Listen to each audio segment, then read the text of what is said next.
this is what remains of the old Brooks farm about 100 feet away from the house, just down the road from the cemetery where Aunt Jenny is buried. And by 1884, the law began asking questions, and although everybody in the local area knew where they could find Henry and Gaynham Brooks and their mother, Aunt Jenny, nobody dared go because their reputation preceded them. And so a feud erupted with their black neighbor who lived in the woods just down here. Apparently the Brooks family had about 30 acres of property. And the black neighbor called in a lawman who was also black. And this escalated the feud, and bullets began to fly. When the smoke cleared, Gaynham Brooks was dead. His head had been shot clean off, according to legend, and he was being cradled by his mother in the house, which is just over here. And a lot of locals tell me it's haunted. I actually spoke with a man who doesn't want me to give his name, who actually responded to the fire. And he said that a couple of paranormal things happened. And what's interesting here is that Aunt Jenny, until her death in 1924, was very proud of her boys. She said that she was proud that all 5 of her boys died with their boots on to avenge the death of their father. Starting right now, it's recording. And you said this is the old Aunt Jenny homestead. Yes, old Jenny Johnson, or Aunt Jenny Johnson, Aunt Jenny Brooks. I want to say she was a Brooks and married a Johnson.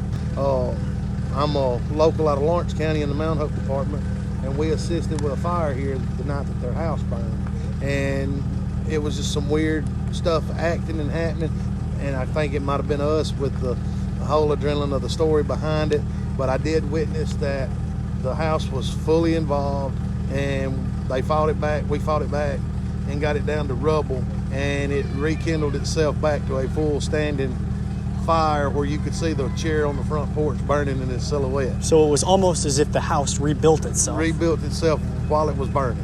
And you said that on the way up here, a couple of the fire trucks actually shut down. They had their whole unit here, and I think it was 1 pumper and 2 tankers, and they had everything hooked up and had everything to control the fire themselves, but said everything just shut down, and said that they heard our sirens and seen our lights coming through the distance up here when their stuff finally shut back on. And a couple of their guys wouldn't leave the highway and come up in there and fight. The other ones was like, it's just a legend, and they went up there and got as close as they could and shot. But most everything was done from this road with very little going up onto the property.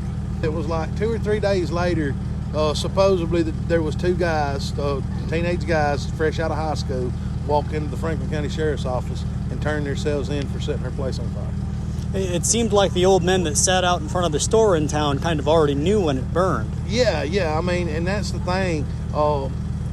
It didn't tell, we were going to Jenny Johnson's home place. It was just, it gave us a location in the mountain. And everybody listens to a scanner, but the next morning I was questioned, did it burn her whole house down? Did they catch who done it? And I was like, we don't know who done it. We don't know what caused it. That was still an investigation of its own. And then one of the old men on the bench, he was like, they need to find who done it. He said, we'll find who done it, just like that, and let it go. And then next thing you know, there was supposedly they turned themselves in. Do you think that they had a reason to? You think things were happening to them? I'd want to say their conscience got the best of them, but then again, who knows? There's always some weird tales around the hollers and the hills that you can't really explain. True. I mean, it's been one of those folklores and legends that when the sun starts setting, you won't catch me in these mountains at night. I don't come up here. I make sure I'm gone. It's getting to be a little late. Once that sun dips down, I'm heading out too. I couldn't blame you a bit.